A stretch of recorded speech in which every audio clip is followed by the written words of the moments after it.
Olha, eu vou começar o vídeo te fazendo uma pergunta. Você teve uma boa noite de sono? Comenta aí, sim ou não? Eu vou te falar quem não teve uma boa noite de sono. Flávio Bolsonaro. O Flávio Bolsonaro recebeu a pior notícia que ele podia ter recebido, provavelmente a pior desse ano. O que aconteceu?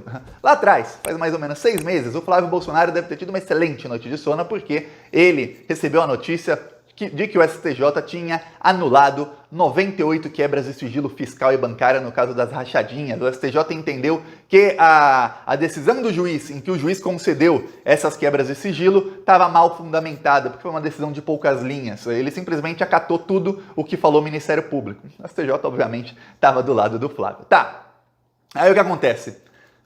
Faz algumas semanas, o Ministério Público recorreu e disse para a segunda instância, para o Tribunal de Justiça do Rio de Janeiro, o seguinte: olha, mesmo sem essas quebras de sigilo, a gente tem aqui material comprobatório para denúncia, para tudo o que está na denúncia. Sem essas quebras de sigilo, elas não eram necessárias, elas eram praticamente assim, para escancarar o crime. Mas mesmo sem elas, o crime já está provado. E aí, uma desembargadora que estava dando todas as vitórias para o Flávio, tudo ela dava vitória para o Flávio, ela mudou de lado e ela falou: quer saber?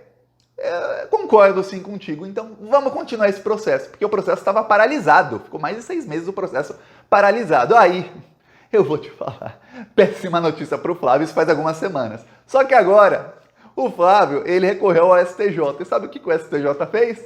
O STJ referendou o processo das rachadinhas, oficialmente continua a denúncia com todos os crimes do Flávio Bolsonaro, continua robusta, mesmo sem as quebras de sigilo. Ferrou, a casa caiu, tá ruim pro Flávio. Eu vou explicar tudo isso aqui porque ficou ruim pro Flávio. Mas antes, um segundinho, se você fora Bolsonaro, você quer ver a casa cair para todos eles, então inscreva-se aqui no canal. O que aconteceu? Mais ou menos 6 meses, o Flávio Bolsonaro teve um dia excelente. Eu lembro, esse dia... Eu lembro que eu vim aqui tentando não gritar para não estourar os tímpanos de quem escuta, de quem tá assistindo os vídeos do canal, porque eu tava irritadíssimo. Foi bem na época em que o Rodrigo Pacheco não queria começar a CPI da Covid. Também a Câmara dos Deputados estava votando lá o projeto do Carlos Wizard de que eles iam poder revender vacina. Tava uma porcaria o Brasil. Aí, tá.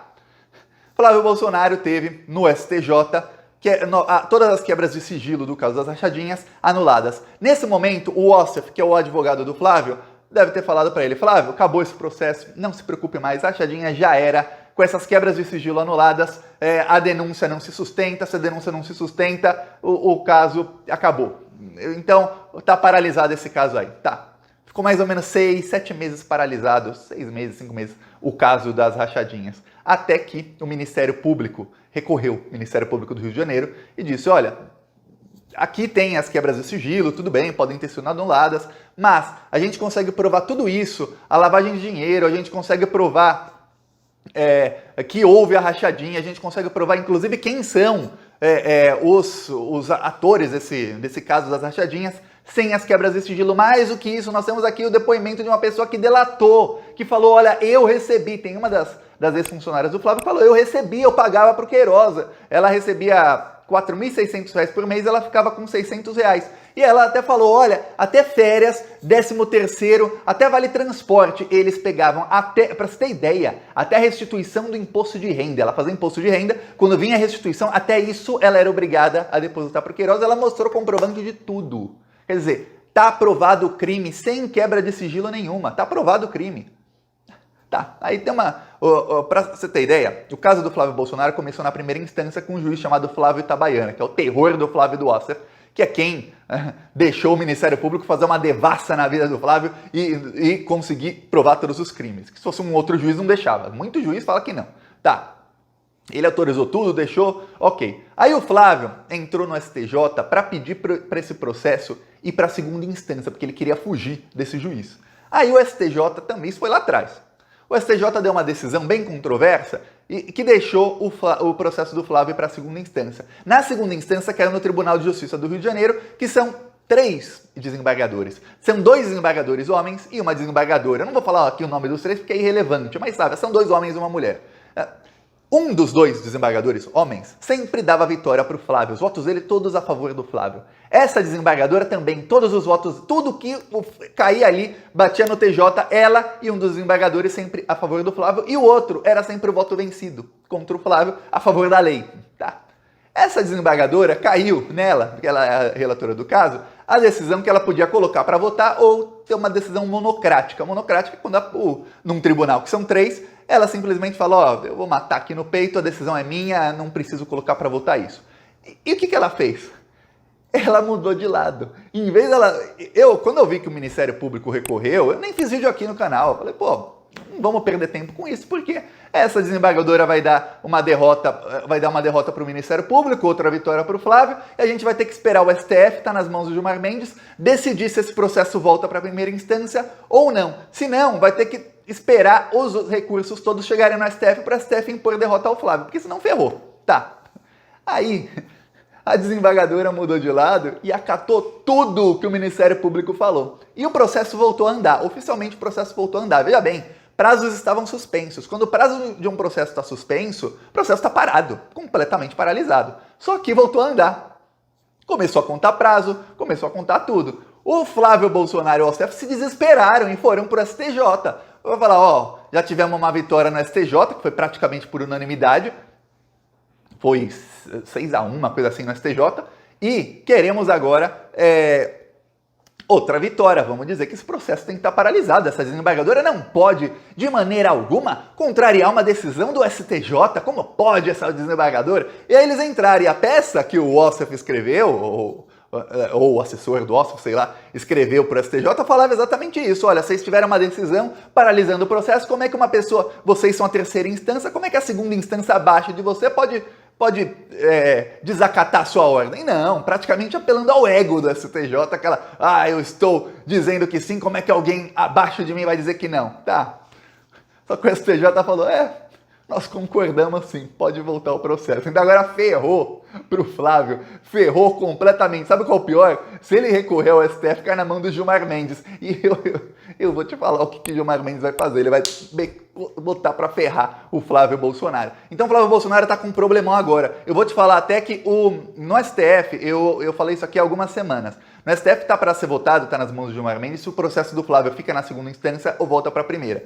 Eu aposto, se eu tivesse R$100 para apostar, eu apostava que vai ficar na segunda instância. Por quê? Porque o caso do Flávio vai servir para outros casos no futuro. Ele era deputado estadual, então ele tinha foro privilegiado da segunda instância. Ele não podia ser investigado e julgado por juízes de primeira instância por crimes que ele cometeu enquanto ele ainda tinha um mandato. De deputado estadual, ele foi promovido para senador. Aí, agora, os casos dele têm que ficar na PGR. Como esse era um caso de antes dele ser senador, o que acontece? Se ele não tivesse cargo nenhum antes, seria um caso de primeira instância, porque ele tem foro privilegiado agora, ele não pode ser preso, mas o juiz de primeira instância pode pedir a prisão dele para o STF. E aí o STF diz sim ou não. Tá, mas pode fazer todas as diligências da investigação, assim como fez. Só que ele era deputado. O que o Flávio está alegando é o seguinte, eu era deputado estadual, eu tinha foro privilegiado. Não é que eu perdi o meu cargo, eu disputei a eleição, ou eu não quis disputar a eleição e eu não sou mais deputado. Não, eu fui promovido a senador. Então, é como se eu tenho que ter aquele foro privilegiado ainda. Eu não perdi o foro privilegiado. Inclusive, o meu foro privilegiado agora não é na segunda instância, é na última. É lá na PGR, no STF. Esse caso do Flávio vai servir para outros políticos no futuro. Aí eu vou te falar. Acha que Gilmar Mendes e que os ministros do STF... O Gilmar Mendes eu falo porque ele é o mais político dos ministros do STF. E ele é um que está contra o Bolsonaro. E mesmo assim, eu vou te falar, dificilmente Gilmar Mendes manda esse processo voltar para a primeira instância. E aí, seria um problema, porque na segunda instância o Flávio estava ganhando todas, só que agora ele não está mais. Então não interessa se ficar na primeira ou na segunda. Se essa desembargadora realmente, e tudo indica, mudou de lado, aí ferrou. Se ela começou a falar, talvez ela fosse bolsominion antes, aí alguém da família dela morreu de Covid, vai saber o que aconteceu. Simplesmente ela falou, quer saber, agora eu vou fazer a letra fria da lei. A lei é essa, vai começar a valer a lei aqui, não vou mais rasgar a lei para salvar o Flávio. É isso que aconteceu. Biguaçu. Aqui o Bolsonaro teve mais ou menos 80% dos votos em 2018. Eu duvido que em 2022 ele tenha, se concorrer, parecido com isso. Muito caro, por tanto despreparo, o Brasil já não aguenta. Então vamos vamos deixar claro, com um grito na garganta, é fora Bolsonaro! Fora Bolsonaro, meu país vai crescer. Fora Bolsonaro, acabou pra você. Fora Bolsonaro, meu país vai crescer. Fora Bolsonaro, acabou pra você. Assista aos vídeos do canal Plantão Brasil no YouTube. Fora Bolsonaro, meu país vai crescer. Fora Bolsonaro, acabou pra você. Fora Bolsonaro, meu país vai crescer. Fora Bolsonaro, acabou pra você. Bolsonaro tá envolvido em esquema de corrupção que causou tantas mortes por toda a nossa nação. Não tem mais como esconder e até o seu aliado denunciou na CPI tudo que estava errado. Pra poder comprar vacina superfaturada, atrasou a compra das que estavam... Tá aqui um trecho em Biguaçu, Santa Catarina. E hoje estamos rodando em Porto Alegre e tem mais algumas cidades também. Essa semana passamos fácil das 10 cidades. Quem quiser apoiar, embaixo do vídeo o botão Seja Membro ou no primeiro comentário deixa o Pix, PicPay, deixa as outras redes sociais, pare o que você está fazendo agora e siga-me nas outras redes sociais também. E vamos continuar indo para cima deles. Se você não se inscreveu no canal até agora, olha, eu vou ficar decepcionado, hein? Inscreva-se. Falou!